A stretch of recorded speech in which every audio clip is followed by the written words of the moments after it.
We're at the halfway point of the NBA season, and I wanted to enter into the contenders conversation. I have a contenders list. The concept is simple. If at the end of all of this, in June, one of these teams is holding up the NBA championship, you wouldn't be like, how the fuck did that happen? I didn't want to swear so soon, but I just felt like that was the best way to describe the concept. So my contenders list is this, as of right now: Boston, Milwaukee, Philadelphia, Minnesota, Oklahoma City, Denver, obviously, the Clippers, and I'm keeping Phoenix in this list. Does it feel like I'm doing them some favors? Yeah, it does. I don't feel great about it. And look, if you very simply want to say Phoenix isn't winning the title, that's ridiculous, you're probably right. But I was trying to compile the list where if it happens, that's the point. If it happens and the confetti's coming down, you're like, all right, Phoenix figures some things out. Maybe somebody adds something. And then there's kind of the write-off list of some other teams that I'll get to. So the point of this is let's talk about the good things with each of these teams and also the bad things. This is coming off of last night's win for Philadelphia against Denver at home. Embiid was incredible again. I think that win meant a lot for Philadelphia.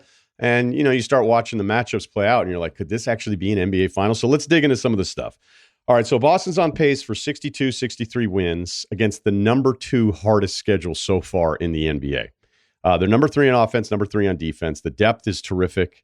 They have playoff shot making that we've seen, despite some of the concerns about their late game offense. I think, it's a little different when a team makes it to the finals in the Western Conference Finals as opposed to a team that we like. And then you're like, how come this team can't get out of the second round? So sometimes when I hear about the disappointment of Boston and who they are, I'm like, yeah, but it's not like they're never getting out of the second round with this group.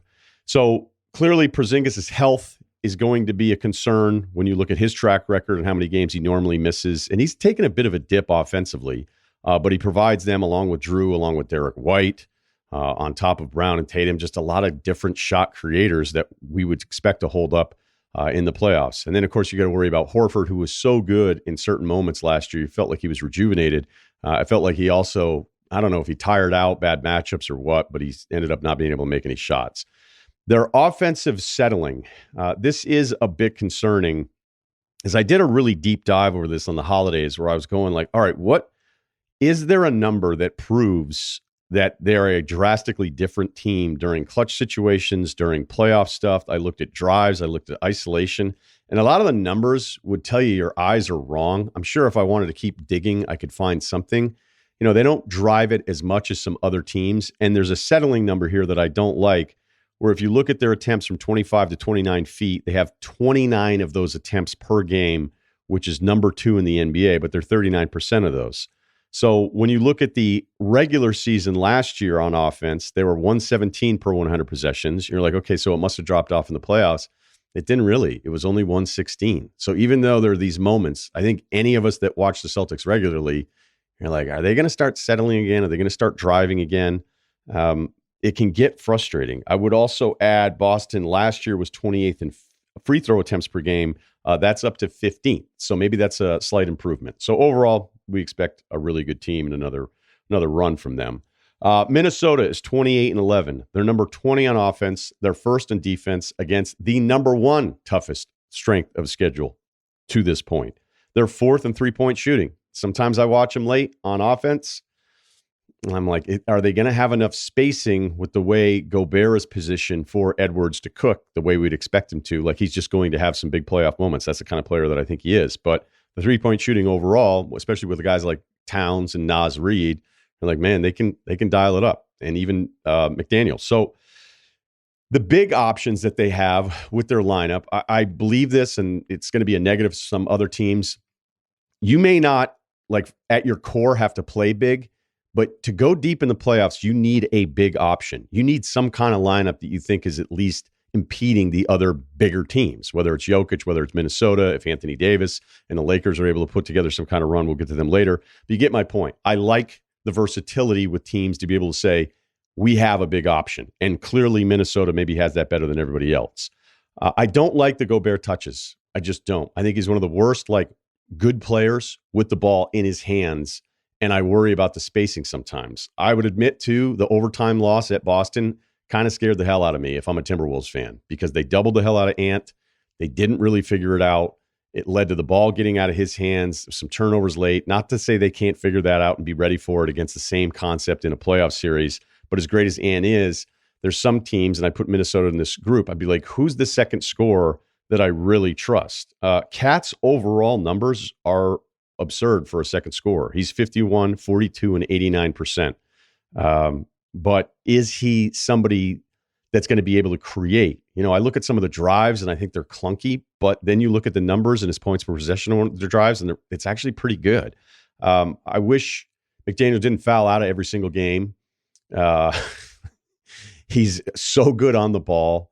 I think he provides some spacing, but I don't really see him as any kind of shot creator. And as mature and smart as Conley is, it's a diminished version of him offensively. So it's going to be late offensive stuff in the playoffs. And who's the second scorer when Anthony Edwards doesn't have it going? Milwaukee, they're second on offense. They're 19th on defense. They have this great record, and they've won some really nice games recently. And then I was like, okay, are they maybe figuring it out defensively? Their last 10 games, they're 24th. So no, the numbers say it's getting actually worse. A positive, though. Middleton, I think the last 2 months has looked really good. I think just watching his movement from the start of the season has been an improvement. Less minutes now, but if you look at the field goal percentage numbers, they're up.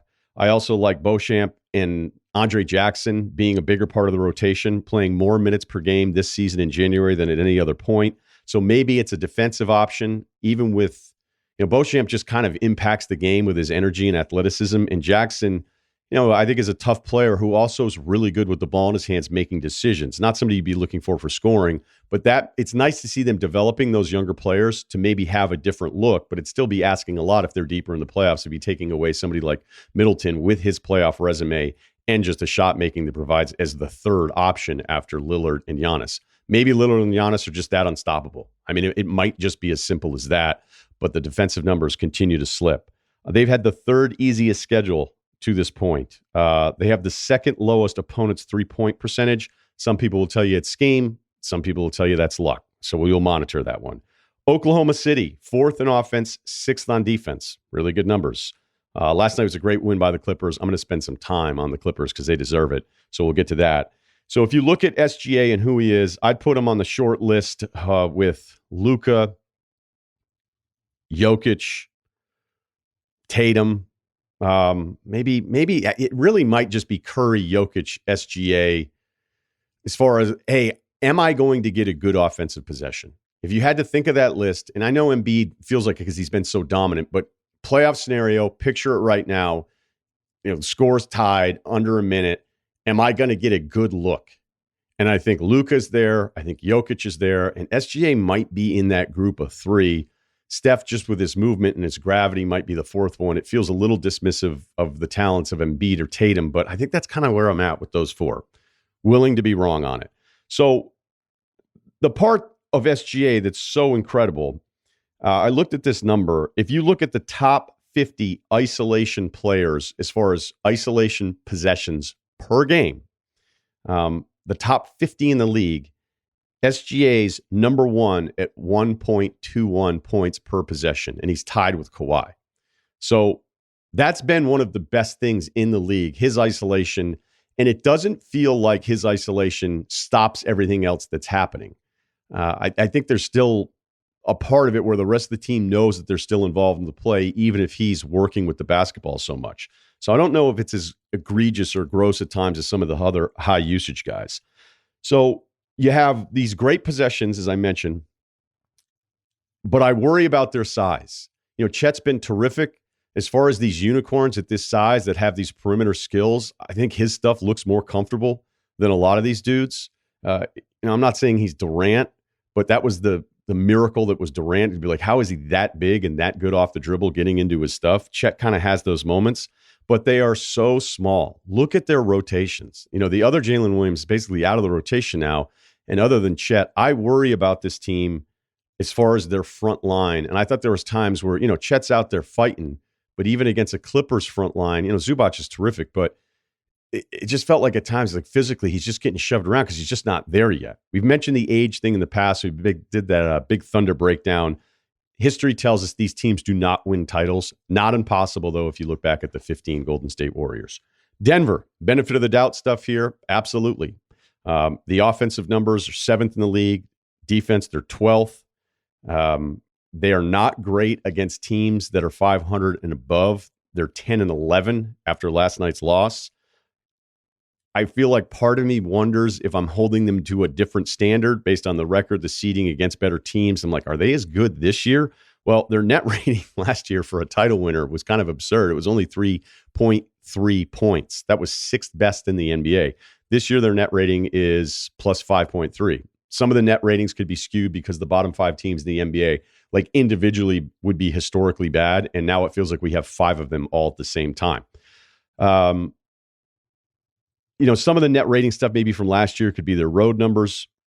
This year they're not great on the road again. I learned that mistake last year with them. I guess it just doesn't matter. Usually that's an indicator of a really special team to have a nice road record. It doesn't seem to matter with the Nuggets. They also had that late vacation, which may have messed up some of their numbers last season. So look, even if they're the 3 or 4 seed, I don't think it matters. There's some Jokic shooting stuff that's kind of funny. In wins, he's averaging 15 shots per game. In losses, he's averaging 20 shots a game.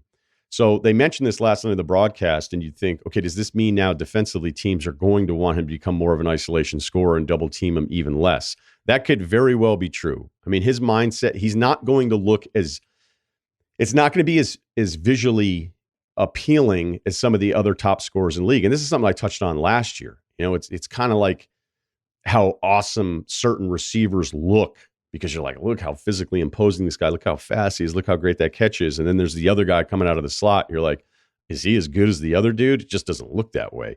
And I think Jokic suffers from that at times. I just would think most of that stuff's in the past after the finals run, right? So if you look at those splits and wins and losses and his field goal attempts, it feels more like it may happen when they're losing and he decides to take more shots, because it's happening with Steph too, with this Golden State team, where you're just like, yeah, he's just not going to be as efficient right now because he's taking just harder and harder shots because he knows he has to carry them. It might be a little bit like the rushing attempt stat that people used to think was insightful 20 years ago, where it's like, hey, this team wins this many games, their winning percentage when they run it 27 times is this. And when they run it 15 times, they lose way more. And you're like, okay, is that because that's what they're doing, or the game dictates that you just want to run the clock out a little bit more? So I wonder if that's not an approach that's wrong. It's just a circumstance of being down in some of those games, and that leads to more shot attempts in those losses. I mean, clearly Jokic doesn't want to shoot the basketball nearly as much. I looked at the numbers going into last night. He was 3rd in field goal attempts for his own team in January. He was behind Murray and Reggie Jackson. He was averaging 12 shot attempts per game in January. He took 3 shots against Detroit. He just decided, if you watch that game, like, let's just see how dumb this can be. He took 3 shots, maybe the best player in the world, and his team still scored 131 points. Yes, I know it's Detroit. I don't think there's any more Murray questions as a second scorer after the Lakers series last year. I think you're always going to have questions about Michael Porter Jr., how locked in he'll be. We've seen them close. I don't know how many games it would be where just late they were like, we're just going to do something different there. Free throw attempts, they're just low. It's 27th this year per game, but it was 24th last year. All right, let's dig into the Clippers because they deserve a lot of time. They're 6th on offense, 14th on defense, but they are scary right now. So after the 0-5 start with Harden and the Westbrook rotation change, they, since November 17th, have gone 23-7, which is the best record in the NBA. During that stretch, they're the number 3 offense, the number 12 defense. They play at the 3rd slowest pace, which is not a shock with the way they're designed and Harden running things now. Kawhi's numbers are once again absurd. We already mentioned the isolation stuff. Paul George has the best true shooting percentage of his career. His splits are 47, 42, and 91. Which are all the best of his career. Their usage collectively here for George, the lowest in 6 years, Kawhi, the lowest in 7 years, Harden, the lowest in 12 years. Harden right now is taking like 11 shots a game. And I'd say this too, I think they're all better collectively defensively. Harden's had some games, the Golden State game, where I'm like, you know what? He's just more locked in, it feels like, than he was in the past. Maybe it's the contract part of it. Kawhi's block on SGA last night, and then to save it at the baseline, get the ball back and go coast to coast for free throws. That's some peak Kawhi stuff, even though I think he picks his spots a little bit. So if the Clippers can go Harden in a third role. Kawhi, who just feels like whenever he's playing, you look at the numbers, you're like, I guess he's just awesome all the time, which explains the 3-year extension despite his health concerns. And then Paul George, who closed it out last night in like a couple of the threes he hit last night were just absurd. And you put in a Norman Powell who can create on his own, or a Terrence Mann who you probably like better defensively with Zoo, or maybe they go small at times in the playoffs. Like, it's just a scary team. It just is. Now, for anyone going, well, did you like the trade? No, I don't like being in business with Harden, but this might have been the only team that would get this version of him because, as he said in the Athletic interview, he said, I wanted to go somewhere I could get paid. That was the first thing he said. And he said it as if it was like, just, and all right, cool. So you think you're getting a locked-in version of him. If you're telling me the Clippers, Kawhi's healthy, George is healthy, and Harden's now the third option really for the only time in his career, the Nets thing can be debatable, but they were all sort of interchangeable with the injuries, and he doesn't have the pressure on him in the play, it's still going to be hard for me to believe there's not going to be this absolute mental dud game from Harden in a huge spot. But this team, as it sits here right now, even with the lack of depth for a big, with Plumlee just coming back and they had Tyson in the rotation and Zoo out, it's real right now. But yes, I'm still going to have my doubts as far as them being a long-term safe bet to win a title. But clearly they're in this group. Let's talk Philadelphia. Philly is, there was a couple numbers here I didn't like because you start looking at them as a true contender, right? Of this whole thing that we're talking about. So Philly, if I grab my notes here, folks, 5th on offense, 4th in defense. That's pretty good. 12th from 3. I thought Van Gundy was fair, but then was really critical of Embiid in the playoffs because that's what we're left with. Whatever we're seeing right now, maybe the most dominant guy going in the league. The numbers are ridiculous. They're historic. We all understand all those things. But I don't think it's wrong to have some concerns or you're like, all right, well, let's see what this looks like in the playoffs for a guy who's never gotten out of the second round. I think the biggest issue with Embiid is some of the raw numbers are still really impressive, and that I think there are big possessions late where Jokic can get into his own thing, Luka can get into his own thing, Tatum can, where Embiid still needs some other piece that prevents some of the things that are happening against him defensively, where there's a late double, there's an immediate double, there's a double on the catch, there's a double on the dribble, where it's hard to find it because it's so few possessions. I just know that I've seen it enough. Now, if you want to look at just the raw metrics here, like right now, win shares per 48, just a great indicator. If you look at Embiid's win shares right now this season, he is at 0.304. It is the best in the NBA. That is an absurd number. When you get north of 0.3 on that, like it is rare stuff. So that all makes sense because he's been so good this year. The league average is 0.100. The last 3 playoffs for Embiid, he was at 0.197, 0.117, and 0.090 last year. You want to tell me he wasn't healthy? That's fine, but that's not the production you're looking for when we're hearing about how he's the greatest player ever.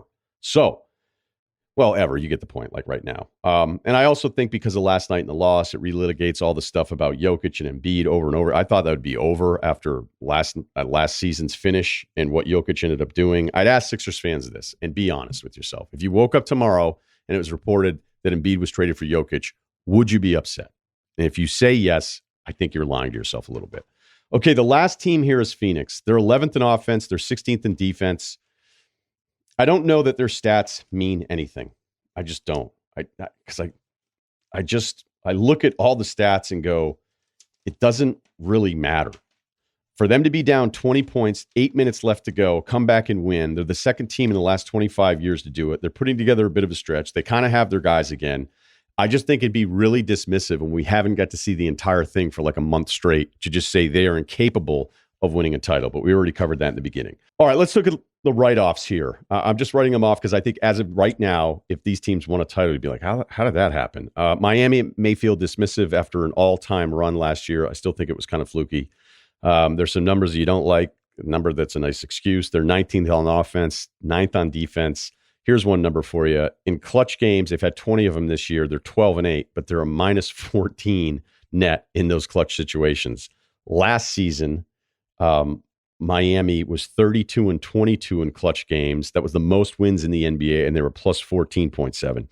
We could get into some of the net rating stuff, 20 games. Maybe there's some really stupid numbers baked in and all of that. But Butler's missed 15 games, Hero's missed 19, and Bam has missed 10. So maybe that's the excuse Miami has.